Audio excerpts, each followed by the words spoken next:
Hello, everyone, and welcome back to the Tastemakers podcast.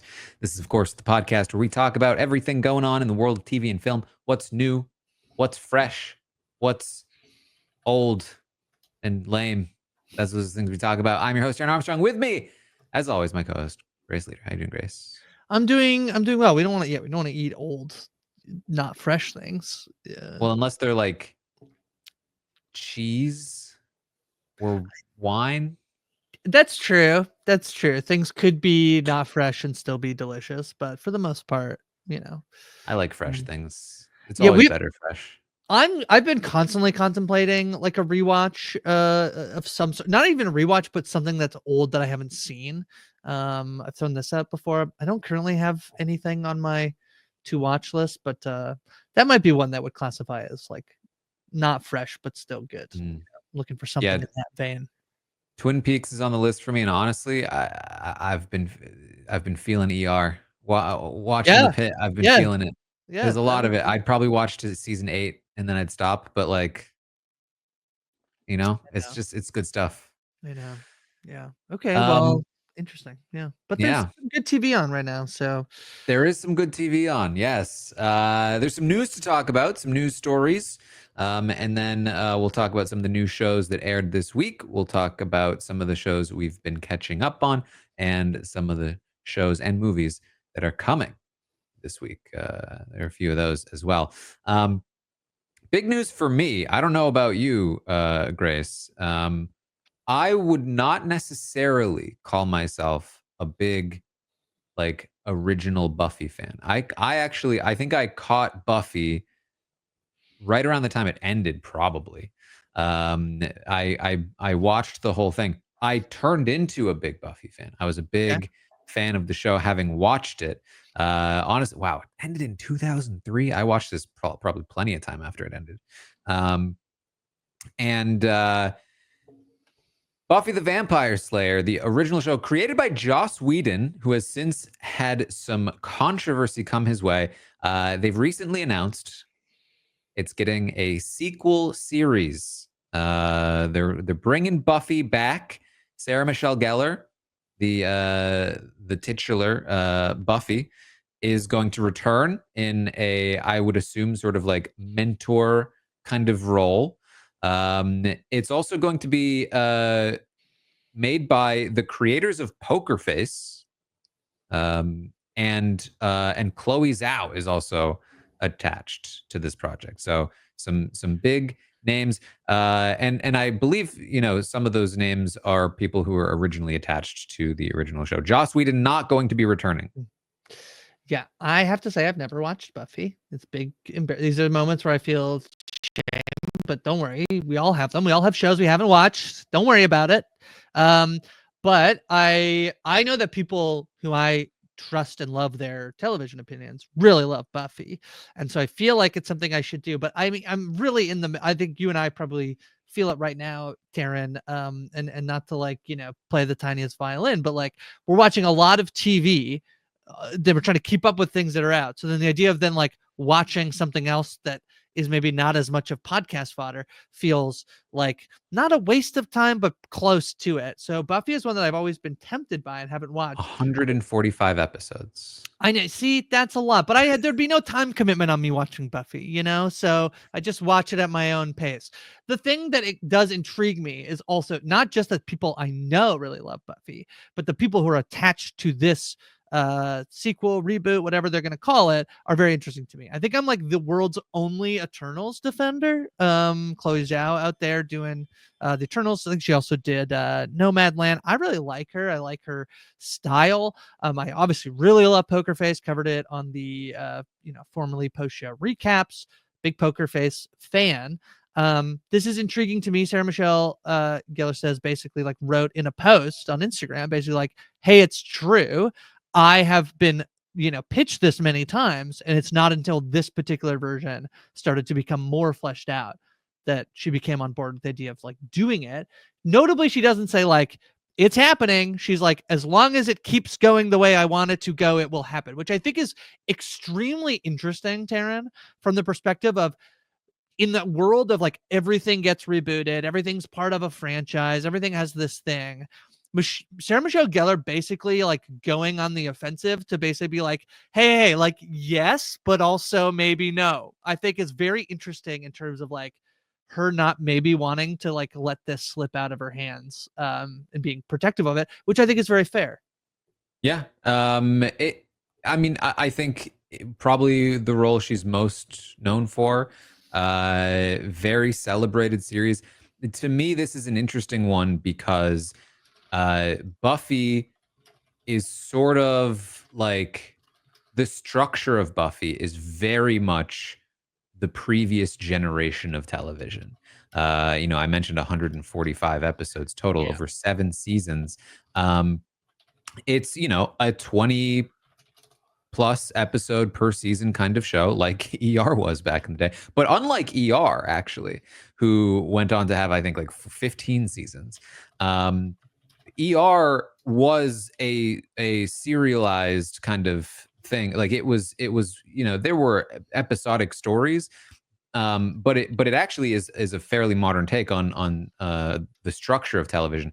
Buffy, very much so, despite coming after ER, was in that era of episodic television, procedural. Every episode is its own contained story. There are arcs, and that is the bread and butter of a show like Buffy. There are season-long and even series-long story arcs that develop. But Buffy is very much like a monster of the week kind of show for much of its run. And to bring Buffy back is a very interesting premise, because it's like, what does that look like? Is this a throwback in the way that that The Pit is almost like a throwback to, hey, it's a 15 episode season. It's like ER used to be, but with a twist. Or are they taking the old school style of a show like Buffy and turning it into a new era TV show with, episodes that aren't self-contained? There's one of the Scream movies. I think it's 5, but I don't know that for sure. I think it's 5, and it's basically sort of like the rebooted, like sort of both sequel and new thing. And there's literally a meta commentary in the middle of the movie where like the characters are figuring out what's happening based on the fact that this is basically, akin to the Ghostbusters, like, and there's a specific name that is, I can't remember what the name of this thing is that they call it, but basically like this Reboot idea, versus revival, I think. and it Something is like that. is it a requel where it's a Requel, I think. rebooted, Yeah, I think they came up with rebooted requel. sequel? I think that's right. Where the idea is like you both have these new, younger, the new generation. If I'm going to use Ghostbusters, this is like you have, Finn Wolfhard and Paul Rudd, even, in and Carrie Coon.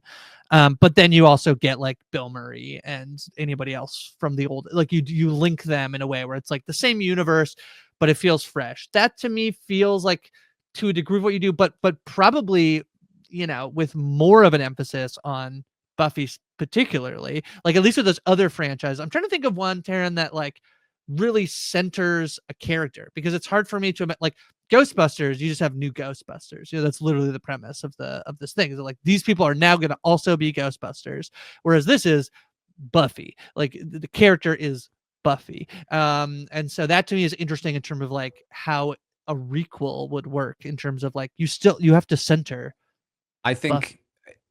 think based on, I would assume, this is my assumption, I would assume that that Sarah Michelle Gellar plays Buffy, who is now in the role of Giles, who is kind of like the mentor, sort of like guiding force of the vampire slaying team. She's got new people and is probably dealing with the fact that like there's like she's not as active as she was before, or she is as active as she was before. I don't remember how her superpowers work Gets because pulled back into it. Yeah, fair. yeah. Yeah.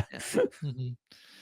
Well, this is fun. It's not on my radar as like a thing that I just, again, because I just haven't seen it. It does prompt me to probably go watch it, which is definitely a thing that like I think this is not the whole point of it. I don't know where it's streaming currently, like who has incentive to like Apparently get this. Hulu. Hulu. Yeah, you have it down there, but I'm Canadian. We don't have Hulu, so that means it's probably on Disney. But I mean, it does work. Like people who have seen it will go back and rewatch it. People who haven't seen it will go check out all the old stuff, and then we have this new material that's coming. I'll So tell again, you. not like officially confirmed, right? But just like on the pathway to being a thing. Top rated episodes. People like Hush. People like Once More with Feeling. The Body. That was mine. That's yours. Phenomenal episode. What's interesting to me is that those all seem like fairly late run episodes. But they were, yeah. I think because they felt more comfortable experimenting with those are all like special episodes. So one is a musical episode. One is an episode with no dialogue. And then the other is something I won't spoil, but it's yeah, I mean, it's the big Buffy dies episode and they're bringing her back. I haven't watched. I don't know. That's not a real spoiler. Don't get mad at me. But yeah, it's fascinating. I'd actually be curious to know what your thoughts are on Buffy in modern times. I watched it a bit after it originally aired, but I was still within the period of time where like the Monster of the Week kind of show still fit. Let me ask you, how did you watch it? Did you watch it on DVDs? No. I definitely had some files. Oh, yeah, sorry. I didn't mean to out you like that. I just was like, I thought it'd be funny to talk about the times. We'd be like, it was not on streaming, but you did. Yeah. I mean, it certainly would have been DVD if got it was streaming. Yeah. LimeWire. Can I do a mega segue to watch this? Sarah Michelle Gellar is currently starring in Dexter Original Sin. And today, Dexter Resurrection announced a new cast member to the show. In addition to Uma Thurman being cast in the show, they've added Peter Dinklage, which I think is pretty fun. I think that's great. That's a great casting choice, I think. I really like Peter Dinklage. Yeah. I mean, they've been having fun with it. With new not New Blood. I get it wrong every time. That's okay. There was New Blood, but Original Sin. I know, but this is the problem. There was one that was called New Blood and one is called Original Sin. And I keep thinking that the newest one is New Blood. I know. It is annoying. It is annoying. What? They didn't plan it out properly? Who could have? They have been having fun with Original Sin. I feel like Resurrection could be a fun time as well. And that's fun casting news. It is fun casting. I like it a lot. It looks like Dinklage is going to play this billionaire, and then Uma Thurman plays like basically his bodyguard, like right hand woman. That's very fun. We're going to get like Uma Thurman and Peter Dinklage together and stuff. That seems fun. Probably just spoiler as the bad people. It feels like that. That feels like the casting that they've done is like one. It's almost like they were like Uma Thurman got cast. You're like, she's probably gonna be the bad guy, right? And then you're like, then they added Peter Dinklage. Then they added Peter Dinklage. Like, well, it's probably one of Uma Thurman or Peter Dinklage. To be fair, pretty much every guest star on Dexter is a serial killer to some degree. It's true. Now they've added two big names to basically be like, you don't know which one it is. Yeah, that's really the thing. It's like, are they both? Is it one? All right. Well, there are a couple of season 2 announcements. One that I just thought was a little interesting. Creep Tapes got a season 2 renewal. I still haven't watched any more than just the first episode because it was actually just not super interesting to me, even though I loved the movies. I may go back and see if any of the other episodes are any more interesting to me. But apparently it did well enough to get a season 2. So good on Creep Tapes. Yeah, Crypto. I haven't checked it out. I do feel like the general feeling of like the renewal news was like, oh, huh. Right. they're like, oh, okay, all right. Like, not mad. Like, who cares? Like, not who cares. Like, what? But just like, okay. Like, I really didn't think it was going to, but it does. Yeah. Happy for him. Yeah, I kind of feel like AMC. It's really a mixed bag whether or not like what they're kind of doing over there with like the shows that they're a long way removed, I think, from like basically having Mad Men and did they also have they had Breaking Bad, didn't they, for a bit? Yeah. I think I feel like they're a little like Mayfair Witches is airing. I sad to report when I saw someone a few weeks ago, they're like, are you watching Mayfair Witches? I was like, I'm so sorry that I'm not watching Mayfair Witches. Yeah. Well, interesting news about Creep Tape. Speaking of, though, a season 2 renewal that was met with, huh? English teacher. Oh yeah, this is yeah, this is complicated. He was also on, I think, he was on Celebrity Jeopardy as well. So Mhm. this feels like just riding the wave of like, we're not really gonna talk about it. It's not really a thing. The fact that there are harassment allegations against Brian Jordan Alvarez. So English teacher is back. I think that's a little bit just like immediate, like sort of like reaction to that. Is it? I do feel like there's probably a sense of, I mean, this is very common in Hollywood and entertainment for people to not really have consequences for what they've done. It becomes a little complicated in terms of like whether it happened, but the investigative process that like I don't know what is being done there in terms of this happening. It's quite complicated. It feels a little bit of a shame that people kind of are just like, don't worry about it. Just renew. The show's renewed. Don't worry about it. It's I fine. mean, yeah, it seems to me like this is perhaps a bit of a test case, like a low stakes sort of like what happens if we do just ignore it, if we just push it through, and then he keeps making appearances, we keep giving him another season of the show. Will it go away? If it doesn't, oh well, season 2 doesn't work. Like, Yeah, I I mean, mean, the show was successful enough. It was good. yeah, it was really good. It's great. It's one of my favorite shows of gosh, when did it came out last year, right? Yeah, Yeah. this is too early in the year for I'm my time, Taran. I don't know. But one of my favorite shows of last year.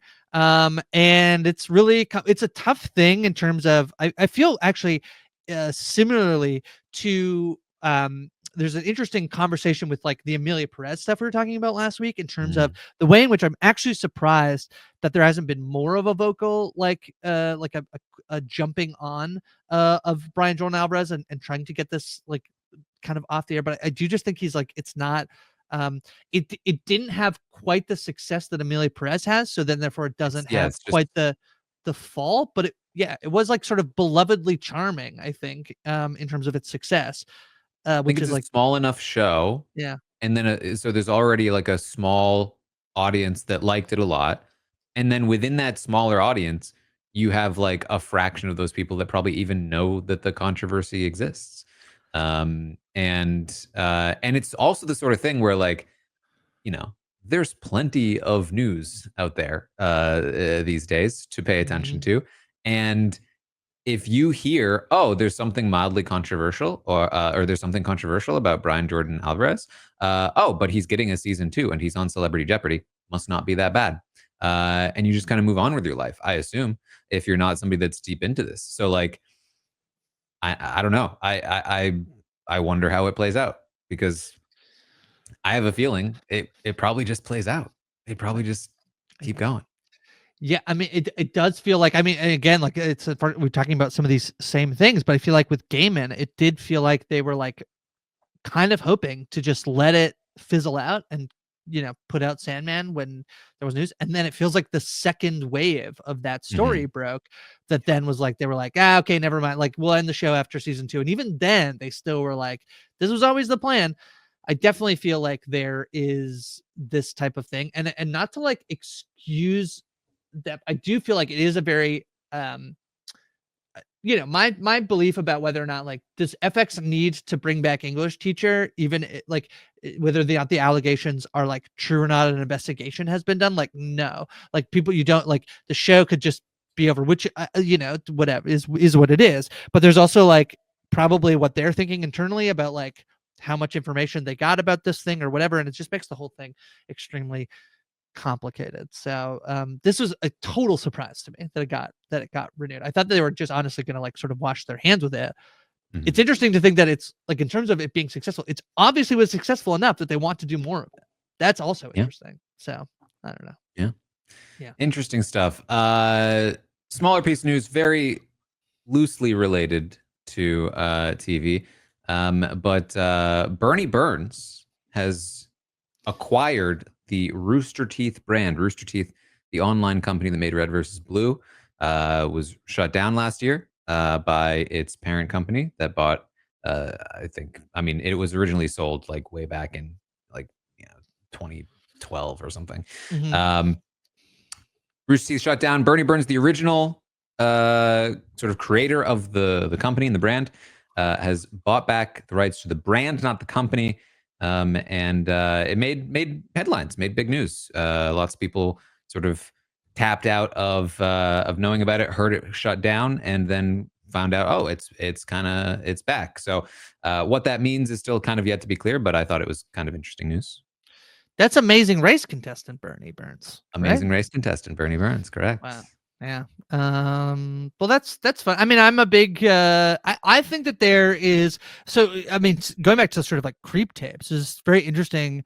I read or listened to a podcast where Mark Duplass was on it talking about the show that he self-produced for Netflix called Penelope, and he was talking about how he is basically just taking all the money he's made from the morning show, where they pay him an absurd amount of money to be on that show, and he just basically takes it and like invests in all of these like little small things. And he's a big believer in like controlling the rights of it. So he pitches to Netflix and got the, I believe, American distribution, but then he saved all the other, like they didn't really want the international, so he saved it. But then after a few years, he owns it. He's a big believer in that. I kind of love, I'm a big fan of. Obviously, it's risky and it's, but it's kind of cool to think that he now owns this media property that he made famous and can do what he wants it rather than it being, stuck under, Amazon Prime or Disney or whatever. That's kind of cool. Yeah. One final piece of news from me. I thought this was very interesting. Grace, have you heard of Nerja? I'm not. That's a Najah from me. Nerja 2 Uh-huh. has become the first film to cross $1 billion in a single market in China. Wow. That's a big deal, actually. It's That's a huge. massive deal. It is poised to, I think, basically be in potentially like the top 5 of all-time grossing films worldwide. And perhaps prior to this podcast, you probably haven't heard of it because it is pretty much just making massive waves in China right now. Like very few ratings on IMDb at the moment.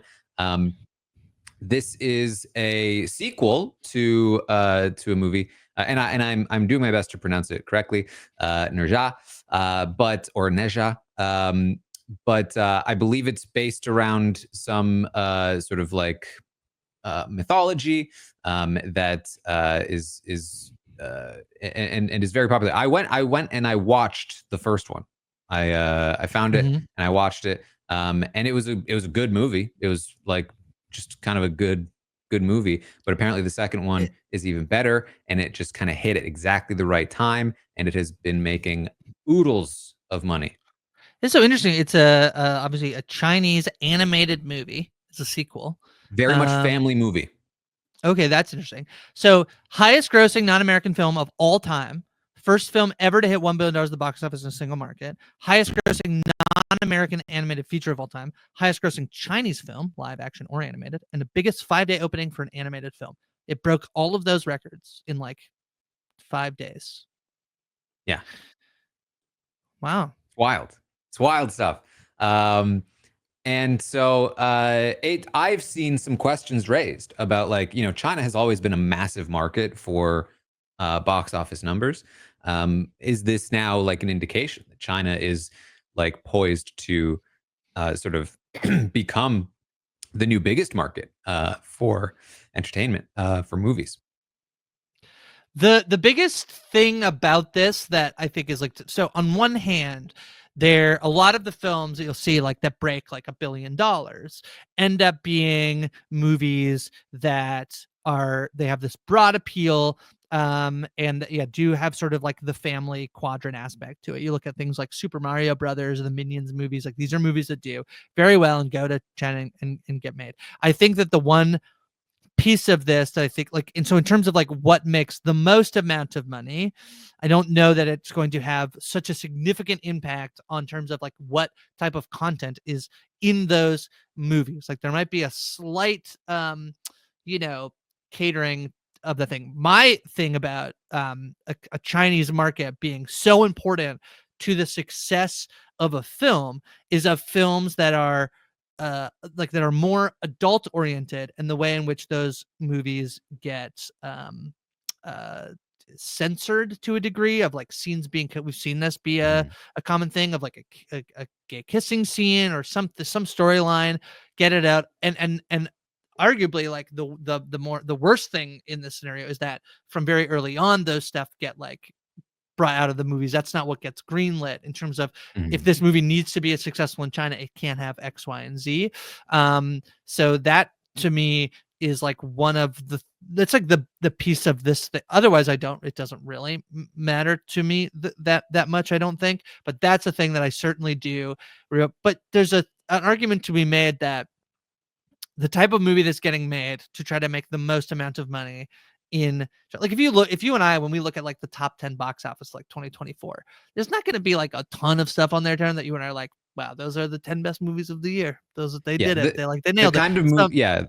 The kind of movies that are going to self-censor for other markets are probably not the kinds of movies that are making like the most artistic statements to begin with.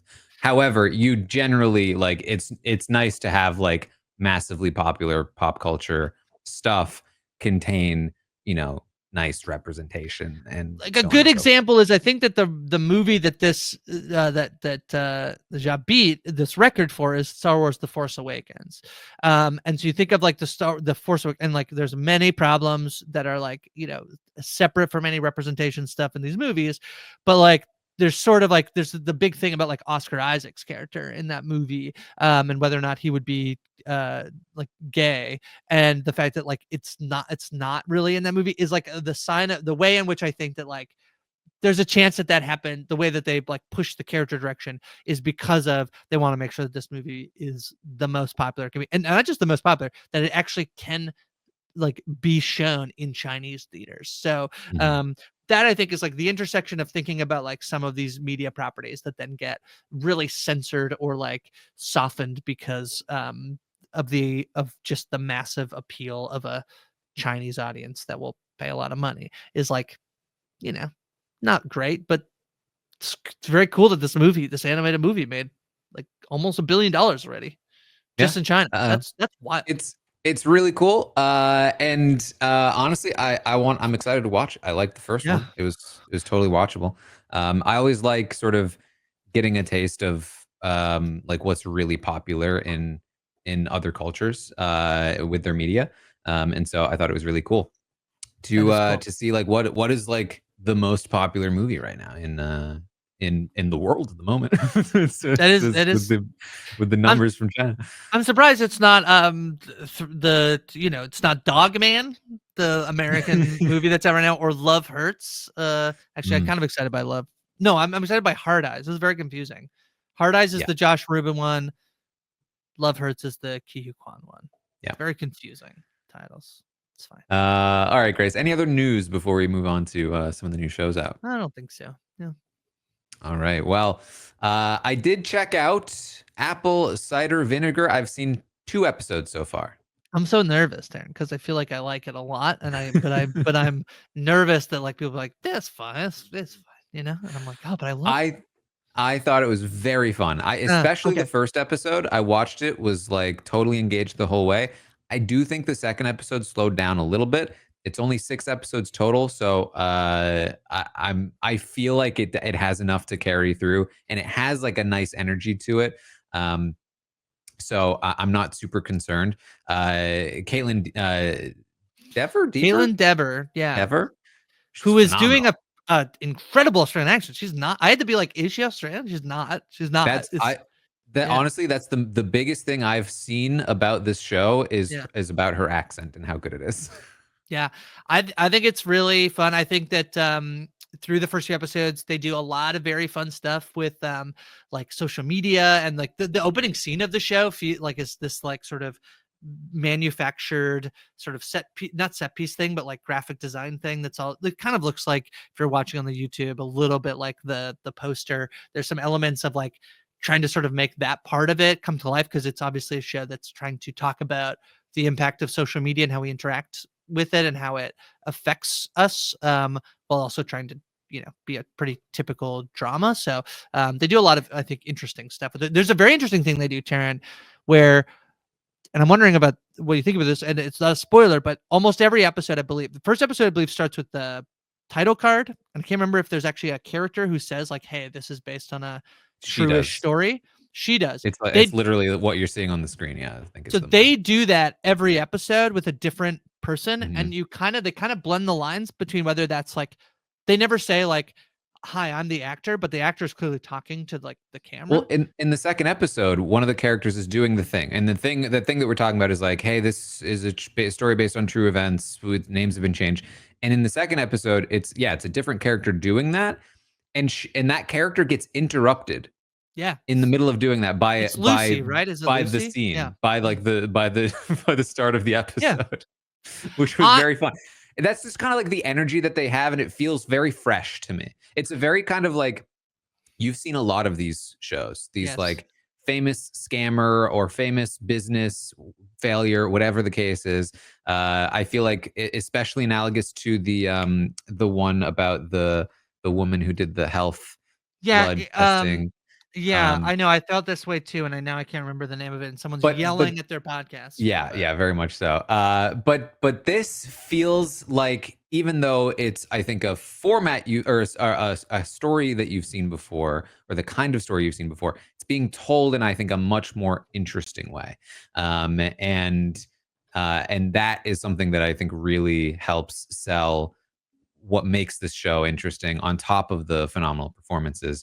And also just, I think, a really, just 2 episodes in, really good take on, I feel like, because this is something I feel like these shows don't do very well most of the time, which is like, they love to portray the actual events, but they don't always connect all the dots as well as I would like. I feel like this show has already done a really good job of putting me in the headspace of a person that would do this. And like, I feel like, and it's fictionalized to some degree. It's not real footage. It's a script. But I feel like the character that they have created for this show, that is based on a real person, I feel like I've gotten into her head and I understand her. And that, I think, is really, really fun and interesting. I spoke to the creator and writer of the show, Samantha Strauss, for an interview I did on Parade, and she described Belle, who's the main character of the show, as being both completely monstrous, completely relatable. And I felt like my first instinct was like, is she relatable? And I actually do think she does a pretty good job of at least that being there, even if it's not. I don't think maybe she's like completely relatable, but I think she's like kind of relatable. I think she's relatable in the sense that you, I think, can see where she's coming from and why, even if you don't agree with it. And Samantha Strauss said she couldn't have met Belle, but she never wanted to meet Belle, and she felt like she had more creative freedom in not meeting Belle Gibson than by doing it. She also felt like she wanted to be true to the facts of what has been out there. So there are things that happen in the show that they have decided to keep in, even though they can't validate whether or not it's 100% true or 100. Like, there's enough gray area to know whether that's true or false, in ways that I do think do create. I think you could. I think the piece that I come to in terms of the show is I can have empathy for the type of person who would do this, while also completely condemning the actual things that this character does. I know people in my life, and I've been thinking about this a lot since I've watched it, in terms of like, why do we get people who, there's the guy who was on The League. He's like not the main, he's kind of like the other guy on The League, I feel like. So the guy that, the story of a helicopter. Not helicopter, 9/11. He I think falsely claimed he was, or his father was at 9/11. That turned out to be completely false. And I just there is this thing of like, I think desire to be looked at and noticed in that obviously comes from a place that I would have a lot of empathy for. And then as soon as you cross the line of doing something that is like so egregious and affecting real people's health and well-being, it's pretty monstrous. I really think this show is pretty fascinating. And that piece of like the people looking to the camera, never seen it before. The thing of them being interrupted is really fascinating, in the way that it's such an acknowledgement that this is both based on a true story, and we're also making a television show, and I thought it was like very fascinating and such a great choice. I thought. So.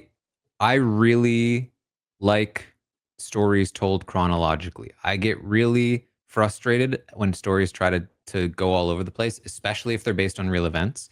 Yeah. And this is a show that is very much all over the place, but the way that they present it completely works. Like this is how you do it. I I like there were a couple of times when I'm like, wait, when is this?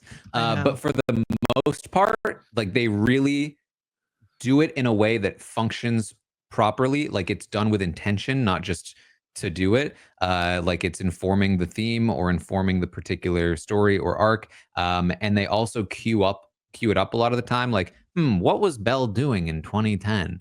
And then going back to them. So Can I tell you why I think sometimes it's still, even though they do put giant flash, they put titles like times on the screen, but I saw on a TikTok that was about why people in The Office still look like it's modern day, even though it's almost 20 years ago. And there's a thing of like the more media that we see, like the more our style has just blended into being basically stagnant for years. And I do think one of the things that's hard is like, yeah, sometimes a show will be like, it's 1958 or it's 1962. And I'm like kind of struggling, but I do feel like there's such a like, everything like it looks the exact same if you're in 2010 or if you're in 2014, and I like, I think I'm like they're in Australia that I feel like also has like it's just beautiful and sunny all the time, and I'm like I really don't know. I struggled with it immensely too in terms of being like I think this is when we are, and honestly I think for my money it doesn't really matter yeah. in terms of the There's show. also But there's a moment when Ashley Zuckerman is talking about yeah, how he's pushing 40, and I'm like, you're young for 40, but yeah, the actor is about 40. yeah. But then I remembered that he was in a scene that was like 10 years later, and he looked the same. It's like you really don't look Yeah. 50. Yeah, no, it doesn't look 50. The guy the real Clive Rothwell I feel like looks quite a bit older as well than Ashley. Yeah. They've done they've done the like it's not Hollywood, but they've done the Hollywood Mhm. thing of being like we hired the most beautiful people to play That everybody in is the show. often, honestly, like a huge detriment to some of these like biographical stories, Yeah. because I do think that it really undermines some of the like social isolation that a lot of these people feel that Yeah, like that's true. probably came with that piece of it. And Belle Gibson is probably like given her story, probably like a very attractive person as well.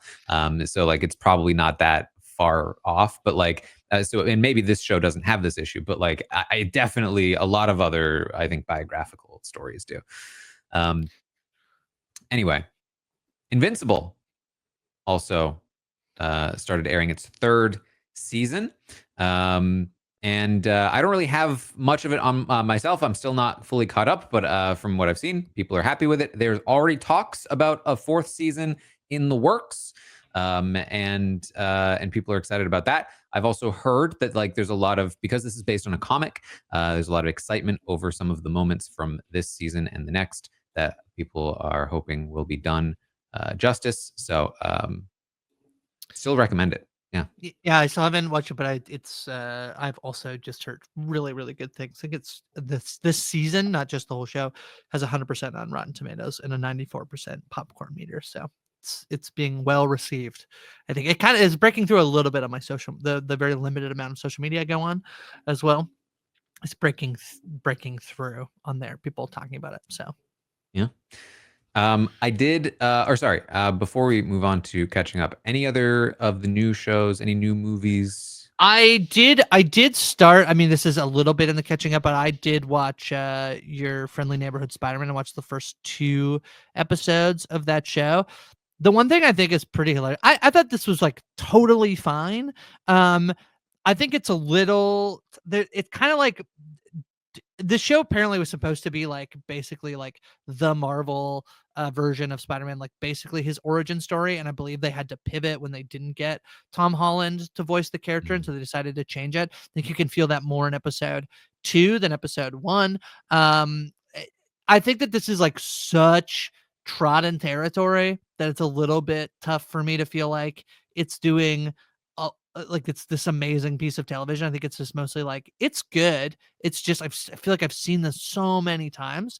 The one thing I do find in terms of the thing it's doing differently is really funny is that I actually do think it's kind of woke. And that's Coleman Domingo is playing Norman Osborn. So like that in of itself is like that feels to me a little woke. And so I don't know what this like Hudson Thames guy is saying. He's like, we got all the wokeness out of the show. It's definitely woke. It's definitely like not an old school version No, of it's Grace, you don't definitely like, understand. Woke means bad. oh, I see. Yeah. Sorry. So they got all the bad stuff out of it. Yeah, okay. Yeah. Well, it's fun, I guess. It's just very funny to me as I was watching it that it's just like, I don't know, they changed the race of one of the main characters. They it's like it's a pretty like modern telling of Spider-Man. That it was like there's some social media stuff in there that I think is kind of if you were like if Spider-Man was a teen now and he had social media, that's kind of interesting. But like overall, I don't think I'm really probably gonna keep up with this very much. But Mhm. it's there. If I hear like it's suddenly amazing, like kind of I heard about X-Men, I might check out more of it. But I'd have to like see the temperature rising on it, I think. All right. Well, I did go in and check out a couple episodes of Mo, which is they call it a high concept comedy on Yeah, IMDb. yeah, And it was exactly what I thought it was. yeah. No surprises. And what I thought it was good. So it was good. I liked it. And I will probably end up watching the 2 seasons that are out over the course of time. But just wanted to sort of confirm. Yeah, it's good. Very, very, very reminiscent of Rami. If you watched Rami, yeah. Where's Ram? What network is Rami? Because I was just kind of thinking that Good like question. Mode doesn't really feel like a Netflix show. It feels like an HBO show. The only show that I can really feel like it feels similarly to in terms of like a Netflix show was Master of None, which feels like they Hmm. like after as everything happened with Aziz, they were just like, nah, let's not do that anymore. They don't really do that sort of like they definitely have taken swings with comedy. Like I feel like Mulaney's stuff on Netflix feels like, I feel like they don't go I don't know. I feel like this lane of like that type of thing, it doesn't. But it's interesting that Mo's on there. Rami's on Yeah, is a Rami Hulu was show. Hulu. Yep. Interesting. Okay. Yeah. Anyway. Well, I also checked out School Spirits, watched the first couple episodes of that. This is also a show that's in season 2, but I checked out a couple episodes of season 1, and it was good. It was like definitely better than I thought it would be, based on sort of like probably the poster. Yeah. Hmm. I don't know why. It was actually pretty decent. And I think I'll probably keep watching it, like in the background. But yeah, probably worth Okay. checking out if it seems like something you might enjoy. Okay. That's Um, fun. Another show I missed when it originally dropped. This is on Netflix. Sakamoto Days. This is an anime. It's a shonen, which is like an action kind of anime, based on a retired hitman who has become out of shape, and now works as like a store clerk. And I'd heard good things. I checked it out. Yeah, I thought it was fine. I'm not going to continue watching this one. It's not something that I would like go out of my way. I think the premise is really fun, but it was actually like too standard for me, Mm. from what I'd seen so far. But there, people love this manga, and so I think Mm. that expectations were high, and I'm seeing, I think so far, somewhat good things, somewhat mixed things at times. But people really love the story, so Mm. figured I'd mention it here. Um, I just want to tout a small success story I had, Taran, which is I feel like I watch a lot more shows where like every once in a while I'll happen to stumble into a show that'll be like, oh, my dad will like this one. And I'll be like, ah, so like Day of the Jackal or like anything in the Yellowstone where I'll be like, ah, dad, they should watch this. I feel like my mom and I don't always, my mom watches like a lot of Hallmark movies. Like, and I never feel like I have to like, but Paradise after last week and you were like, oh, This Is Us. My mom watched This Is Us. So I said to my mom, I was like, you should maybe check out Paradise. There is a little bit of an element to it that I don't know that you'll like 100% jive with, but I feel like, give it a try.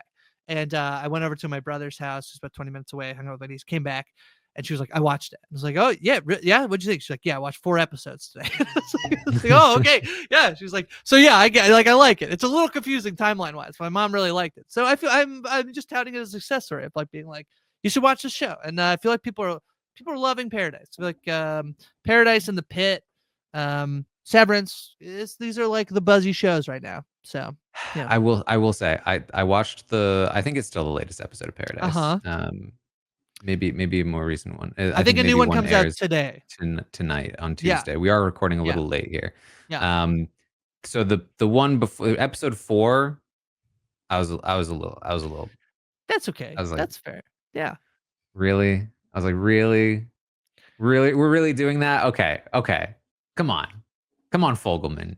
You knew better than that. That's how I felt about episode 4. It's only 8 episodes too, so it's only 4 listen, more. I'll keep watching it, but it was a big bummer to me. I was pretty bummed. But all right. I also checked out, speaking of movie or of shows that your dad might like, I guess. Yeah.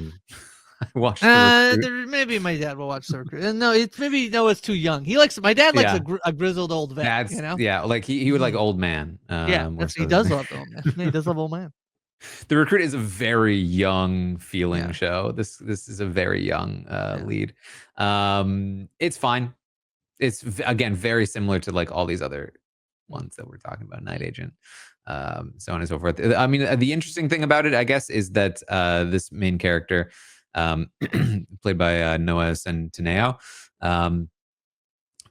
just kind of an interesting guy, interesting personality. Not, I think, your typical kind of lead, which I kind of appreciated. It was kind of interesting, but it's like I'm starting to get overloaded with all these different ones, and I haven't finished any of them, and I don't even know if I will.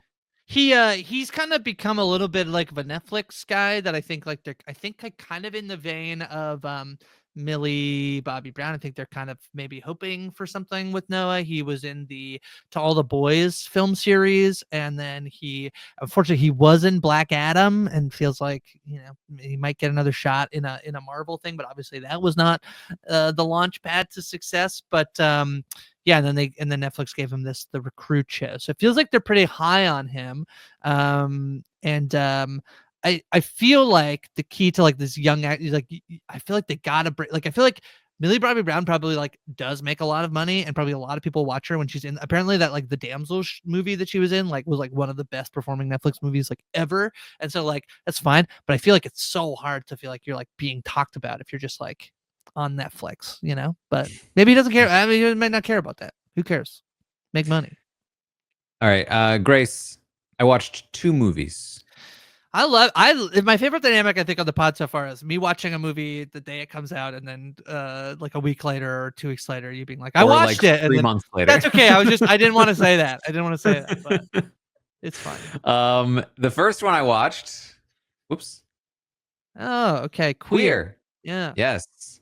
Can I set this up? Can I set up I think please. that the general conversation about this movie is that it is. I feel like people have been misunderstanding or misreading that. People are like, it's like fine. It's like, oh, it's bad. And I think to that too, I think it's like very clearly like Luca's weakest film that he's done. And so I think people are just like generally like putting it up against what else he's done. People are then taking it to be like, oh, it's bad. And I don't think it's bad, but I would agree that it's not top tier Luca. I would say this is an excellent movie. Okay. That I did not enjoy. Oh, okay. Well, you got me in the first half. Much like I was gonna say, much like the whatever team won the Eagles, but they had them in the both halves. But Super Bowl talk. Yeah. Yeah. Basically, I watched this movie. I had no context coming into this movie, and I started watching it, and immediately felt like I feel like I'm missing something. Like I feel like there's some context here that I am missing. And that instinct, I think, was correct. This is based on a novel, which shouldn't surprise me. But it's based on a novel by William S. Burroughs. Kind of feels like it, I think, too. It very much does. William S. Burroughs, I was not super familiar with. That was not one of like the authors I remember learning about in school. And there's a lot of like stuff about that guy and his life. It's a semi autobiographical kind of novel. He wrote it while like awaiting trial for having accidentally killed his wife by shooting her in the face with a gun because he was trying to shoot a glass off of her head, is the story. And at the time was living in Mexico and was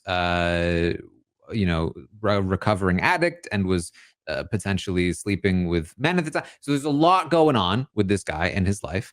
And I think all of that really informs this movie. And this movie feels like a love letter to this guy and the novel he wrote, to the point where it kind of extends beyond the novel and has a sort of like greater commentary on the themes and the writing in this guy's life.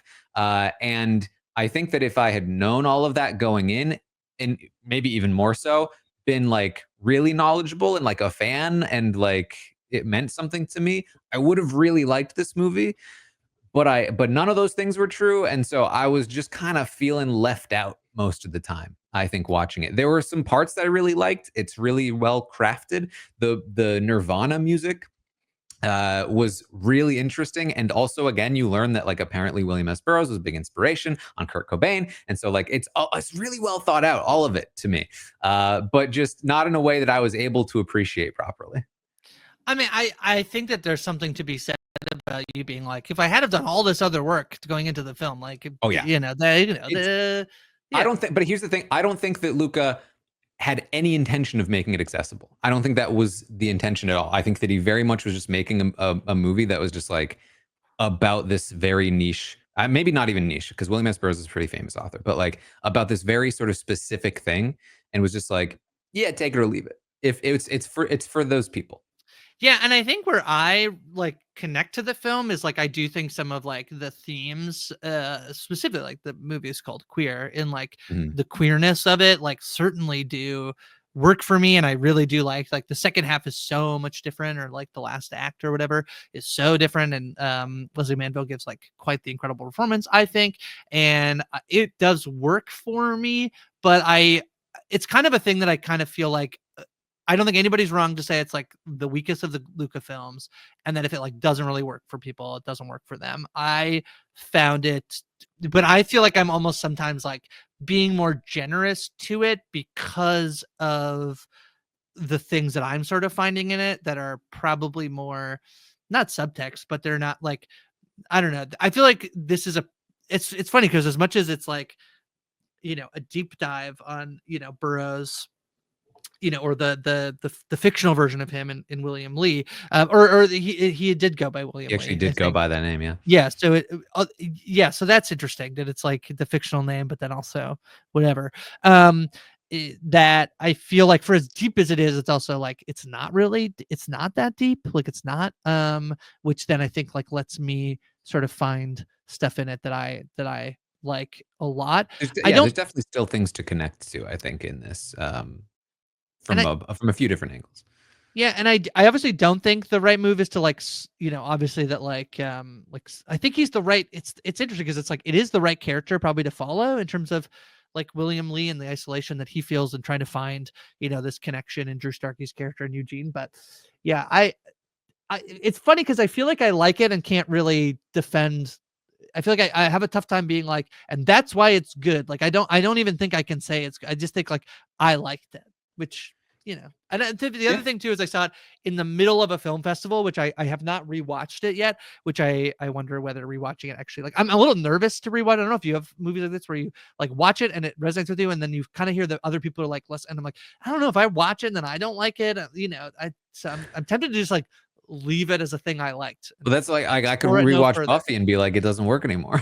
Right. I don't know. The worst. It's not a movie I would recommend to most people. But if you feel like it will connect to you specifically, it might really hit, because I do think it's well made.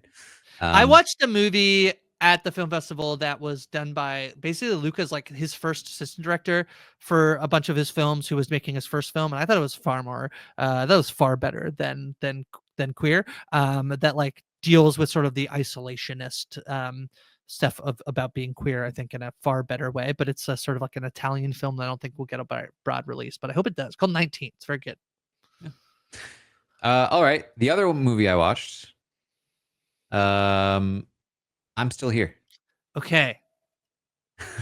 Tell me. I liked it. I think I was hoping I would really love it, and I think I came away Yeah. like liking it. It was a good Yeah. movie. So I think my expectations were a little too high. I think that the biggest issue I had with it is that it's a 2-hour 20-minute movie. It probably could have chopped off those 20 minutes, and I probably would have been happier with it. I actually felt like it had like a similar issue as the Brutalist in that regard. But I mean, obviously, phenomenal performance by Fernanda Torres, Yeah. and really compelling story, just in general. And yeah, this is a movie. I went into The Brutalist thinking it was a real biopic, and then Right. found out Right. no, it's not a real biopic. Right. It was a fake Right. biopic. So when I went into this movie, and I was like, this feels like a biopic, but I'm not going to get tricked again. And it turned out it was a real biopic. But you did get tricked. You did get tricked. Well, the thing for me, so I also saw this at a film festival, and I was quite blown away by it. And I do think, though, the big thing for me, like, I'm just trying to like think about like my expectations going into movies, and then whether I like them or don't like them or whatever, and how that might be different than how people are interpreting them. And I do think the biggest piece for me about this is I did not know that this was like a driver, like a movie for Fernanda Torres. It had been sort of like the imagery of the film, a lot of like the images were the family, and I knew the dad is like a prominent figure in that, and I actually thought it was going to be mostly about him.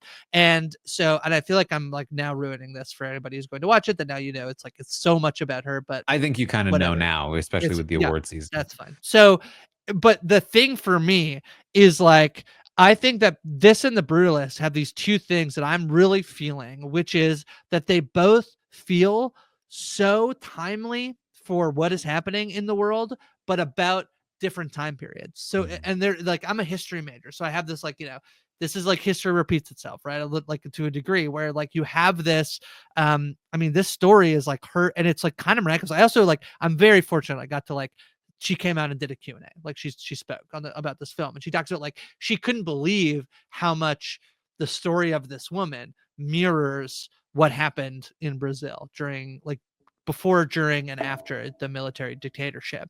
And so I do just think that like that was kind of astonishing. And then when I look at what's happening in in the world right now, that's to name names, but the United States of America specifically, there is like, I feel like it's so prescient to the moment in a way that like it like gives me this like, I mean, it feels really cheesy to say, but like it does give me hope in terms of like the way that she and her family obviously suffer a lot because of the country, the government rule that they lived under. But that's the name of the movie. I'm Still Here. She's still here. It's like, I think it's quite powerful. But it's another thing too where like I'm a little worried about like, not just because it's long film, but watching it in other context, because I had such a special experience, and that I had like, I didn't really know what it was about. I just kind of heard these murmurings like, you got to watch this one. Went and watched it. I was just kind of like blown away by it. So I'm tempted to not let that image like that be ruined again. But I do think it's quite good. But I'm not totally surprised by your feeling like, oh, it's not like the world's greatest film. Like it's not. It's not. It's not. I It's not. think I could see like a context where I didn't know really anything about it going in, watched it and was like, whoa, that really surprised me and blew me away, and I'd maybe like it slightly more. But and so I think expectations didn't help. But it's still a very good and watchable movie. I would say, especially similar to The Brutalist, like the first half plus were like really, really compelling.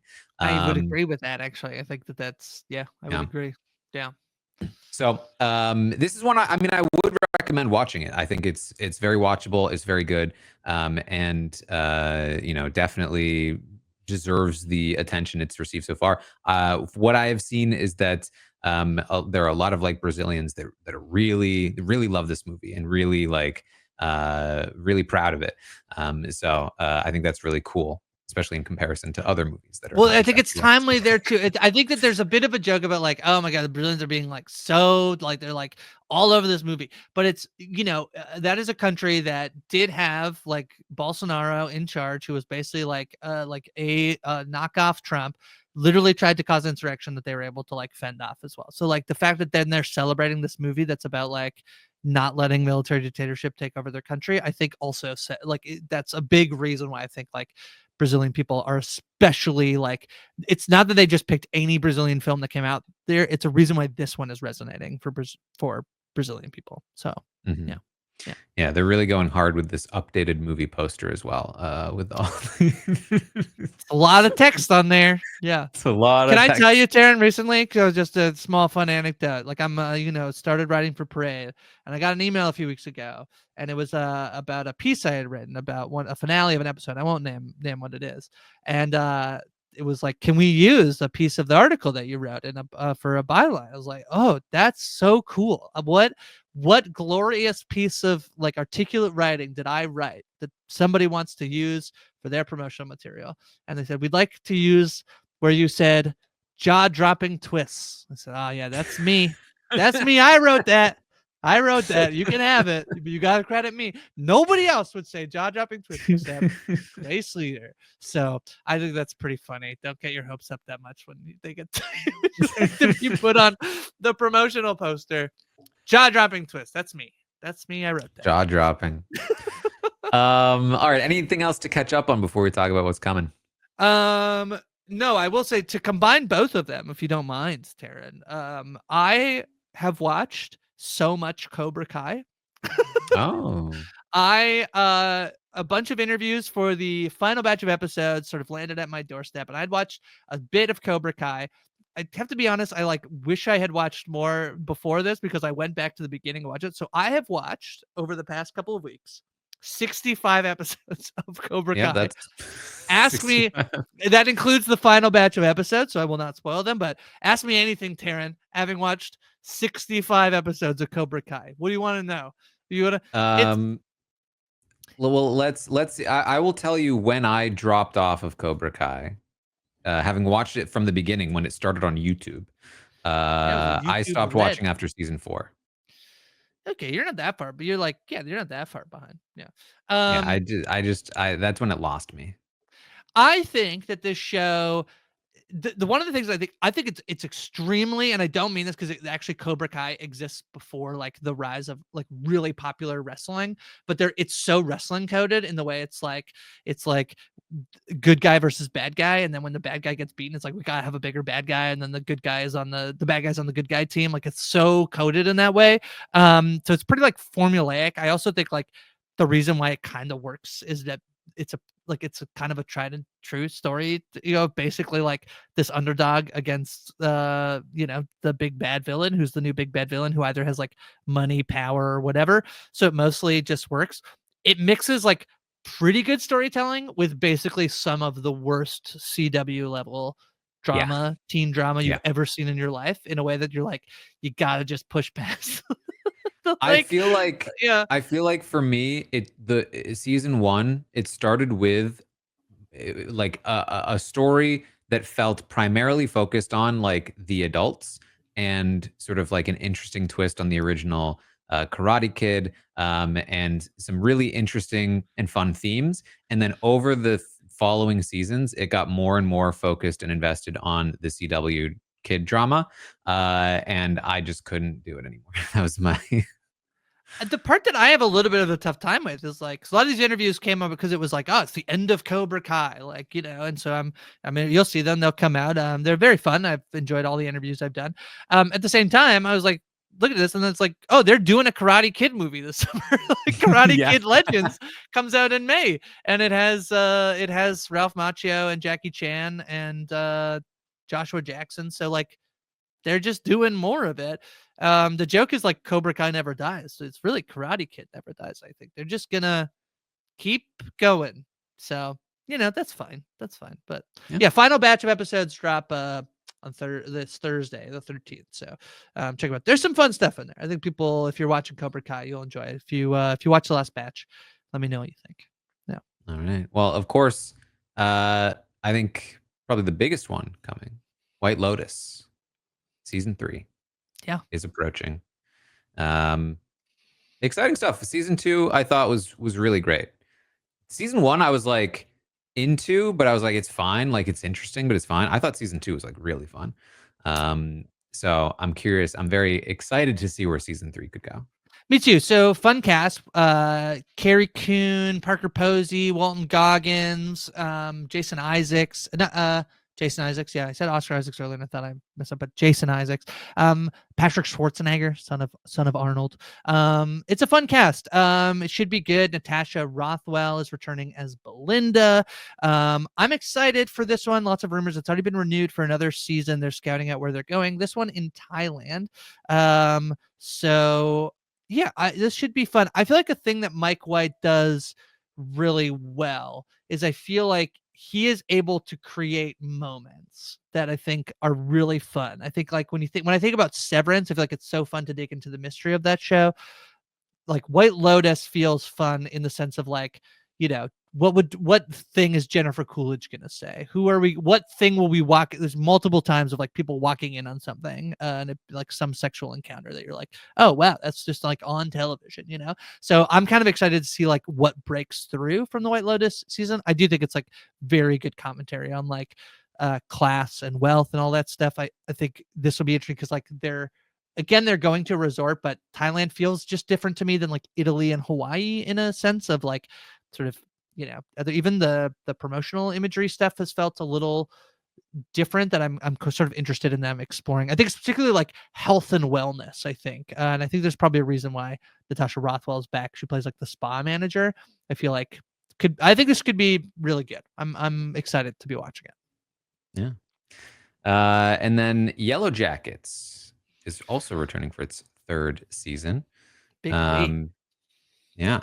I was actually not the biggest Yellow Jackets fan, but I did go back and I watched all the way through season 2. But honestly, it was primarily for Nicole Maines. Yeah, that's pretty much the reason I did so. It's like very campy. It's super and I camp. think if you can accept that, you can have a good time with it. Yeah, it is. It is like there's a level of suspending your disbelief that you definitely have to do. I think for Yellow Jackets. I think it's I love it. I think it's so fun. I think it's very funny.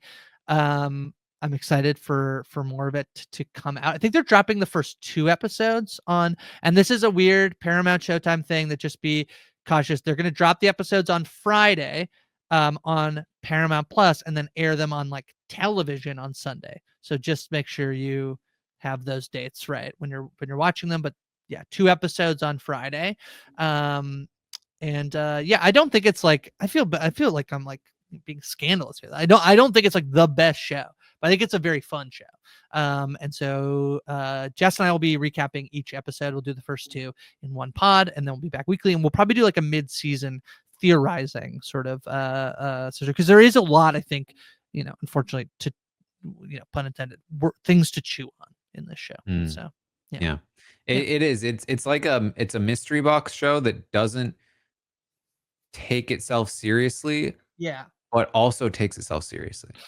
I think that's true. I mean, I think that the way that they take themselves seriously is like the level of stuff that they're actually talking about, which is like, it's the first scene, the first episode, killing each other and eating each other. Like that's where we're going. And so like, I think it's like, there is a level to like, it doesn't take itself seriously, but then like kind of like, oh, they're talking about which one of them they're going to eat. Like, like there has to be a level of seriousness. Yeah. I think campiness is just like the best description of it. Like it's that level of like serious on the surface, but so unserious. Right. If that makes I sense. thought you said camp because they're out in the forest. They're also that.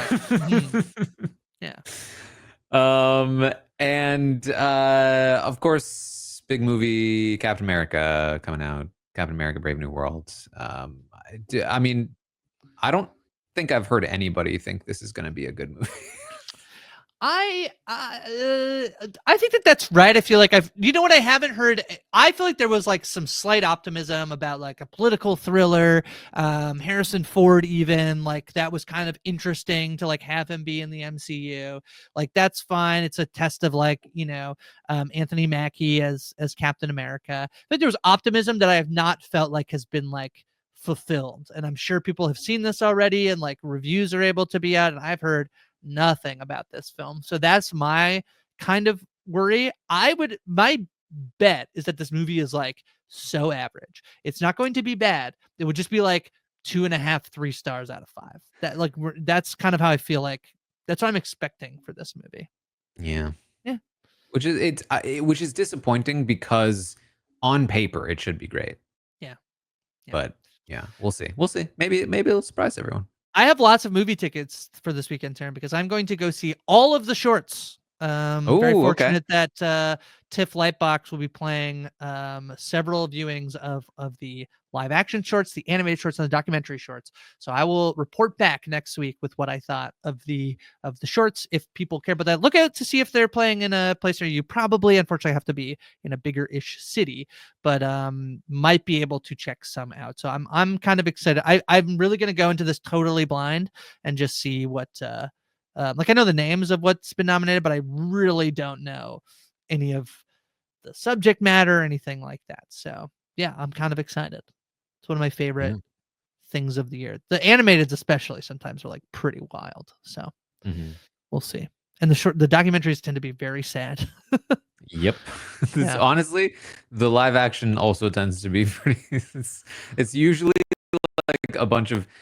My experience of watching the shorts, I did it for a few years, is that like it's 4 really sad and or violent and or traumatic things, and then like 1 lighthearted comedy in the live action shorts. That's exactly. I remember last year I watched one, and it was like this movie about a mom taking her daughter. It seemed like she was going to get an abortion, and then there's like this thing where it's like, oh, you're like, oh, that's too sad. And then it was like whatever. And then there was this one short of just like a woman who steals a train in Norway and just like rides the street tram for the drunk people late at night. I was like, that was hilarious, but you like all the other ones stuff made me super sad. Yeah, and then the animated is usually like 2 really fancy artistic like ones, 2 cutesy fun ones, and then like 1 or 2 really sad dramatic like ones also. A super like poignant like of the times thing. We're like I remember last year was like about like women who wear like head coverings in the Middle East. It was like, oh yeah, okay, yeah, well, I was really yeah. All right. Anything else? I don't think so. I don't think much in the way of we've covered a lot today, Taran. We truly have lots to talk about today. Well, we will be back then next week to talk through the reception to White Lotus, I assume. Yeah, I believe Rob. I believe it'll be covered here on We Know Scripted TV. I believe there will be some episodic coverage. You can look forward to that. There definitely is Yellow Jackets coverage as I've mentioned. So yeah, look out for that. All right, and then who knows? Maybe I'll have watched more of the movies. my plan, my hope is that I will have seen Anora by this time next week. Oh, that's very fun. That's very fun. Okay. Very, very fun. Okay. I'm like, yeah, like you're like, I'm trying to watch one of the ones that got nominated for Best Picture, and I'm like, I'm trying to scour the internet for one of the Norwegian documentaries. And also watching Cobra Kai. Yeah, honestly, I feel like it flips. I feel like you're like going back and watching Cobra Kai, and I'm like, oh yeah, I remember Cobra Kai. It's true. It's true. There's actually like for as much TV as I've covered the last few years, there are still like there was covering so much that's like some stuff just like had to sit by the wayside. Every once in a while, I'm like, I should watch that, and then someone told me the other day they were like, you should watch Tokyo Vice. I was like, maybe I know it's very good, but When am I gonna watch that? Did we not talk about Tokyo Vice? Maybe we didn't. I did try Tokyo Vice, and I think it's probably a great show for the people that liked it, but I just couldn't get into it. Yeah, agreed. Yeah. All right. Well, that's what we have for you then this week. Thank you all so much for joining us. I apologize for the late probably release of this one. That was on me. So I had to reschedule. So you don't have to apologize. That was on me. Well, either way, hopefully you enjoyed. I think we were a little early last week, so we were a little late this week. Listen, you win some and you lose some. I take back my apology. Yeah, we'll be back next week to talk through everything in the world of TV, film, and also taste it for you. That's how it goes. So thank you so much. Check out the We Know Scripted TV feed. Watch us on YouTube if you want to see these wonderful visuals of me scrolling the internet. And we will see all of you next time.